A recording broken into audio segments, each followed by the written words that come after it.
Ein Jung, der geht nach seinem Mann und fragt mal, ich habe mal eine Frau. Ist das für die ein Unterschied zwischen mir und meinen Brüdern? Hast du $1 live aus dem anderen?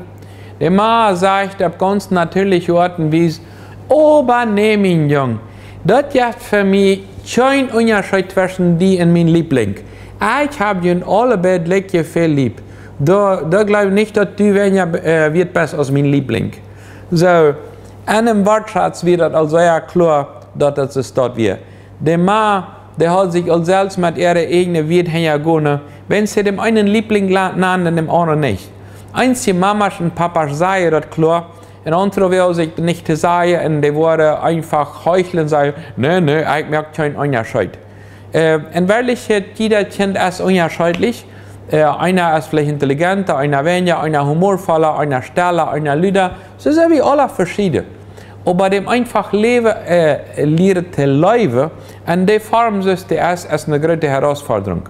Wenn wir als Menschen immer die Tendenz haben, $1 zu rechnen aus dem anderen, brauchen wir immer weiter die Gnade Gottes. Und in dem Bereich hat Petrus in der Bibel auch ein Problem. Der hat dann eins einen Unterschied zwischen Juden und Heiden. Die glauben, diesen läuft Gott da aus den anderen. In einer Apostelgeschichte, Kapitel 10, Vers 34, kommt der folgende Ausdruck. Und da sagt uns die Bibel, da sagt es dann ganz klar, nun erkenne ich die Wahrheit, dass Gott merkt nicht einen Unterschied von einer Person. Gott merkt nicht einen Unterschied. Interessanterweise hat Gott uns zum Beispiel den Dümmer, du kannst keinen Dümmer auf dieser Welt finden, was es dort gleich ist. Alle Dümmerabdrücke auf der Welt sind immer noch verschieden. Man kann sagen, das von jenem und das von jenem. So wie so ein Dümmerabdruck verschieden sind, so werden uns Denken und uns Fühlen verschieden. Und als Eltern diese Herausforderung zu nehmen, ich nehme die Ansicht die Beste und ich will nicht immer von meinem Liebling reden. Und eins hier im Vertal ist das immer, weißt du was, mein Jung? Weißt du was, mein Mädchen? Wann die mal wirst du sagen, dass deine Schwester? Wann die mal selber sein als dein Bruder? Weißt du, was dich richtet an? Mit dem meint es nicht viel. Und in der Form immer seine einen raufzubringen, eine stehende Weisheit und von Gott anverlangen, seine einen Hüchte zu tragen. Und manchmal ist das so angeriert am Hack, dass das nicht mal gut antwortet. Das ist diese Mama. Die wird das nicht mal anfangen, mir einen Jungen zu sagen, die in mein Liebling, wo das sehr klar hier ist, dass sie einen Leiber hat.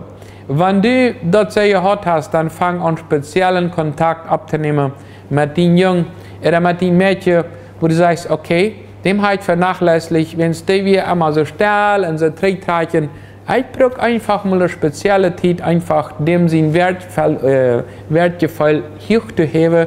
Und ich habe dann vielleicht gemerkt, ich erkenne, ich will Gott die Weisheit verlangen und dass ich kann allem gleich behandeln. Ab zwar auf eine verschiedene Art Weise, mit einem $1 reden, mit einem $1 spielen, mit einem unterstützen, aber nicht einen mehr Wirtschatz aus dem anderen. Gott hat das nicht so, und er macht, dass wir lernen, einfach den Nächsten auch zu respektieren, ab zwar die Menschen verschiedene Gaben haben. Mag Gott die wieder sehen, und dadurch eine Oase an deinem Heim zu gründen.